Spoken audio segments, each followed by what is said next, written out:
एकाकडे 0 आमदार, दुसऱ्याकडे 20 आमदार असं ठाकरे बंधूंच्या होऊ घातलेल्या युतीच्या अनुषंगानं ज्या चर्चा सुरू आहेत त्यावरनं मंत्री नितेश राणेंनी टीका करत म्हटलंय।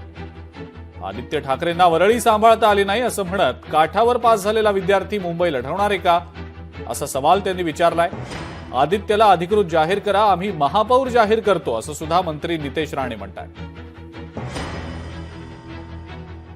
मला जनतेने 132 आमदार दिलेले आहे, 132, आणि ते विधानसभेच्या आता 60 महिने सिद्ध झालेलं आहे। एकाला दिलेलं 20, दुसऱ्याला दिलेलं 0।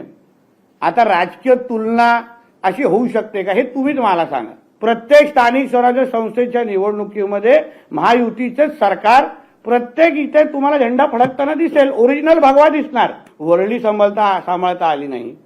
6000वर येऊन काटेवर पास झालेला विद्यार्थी मुंबईला जिंकणार, मुंबई लढवणार, म्हणून चांगलं आहे। मी तो बोलतो, आदित्य ठाकरेला माझ्या शुभेच्छा आहेत।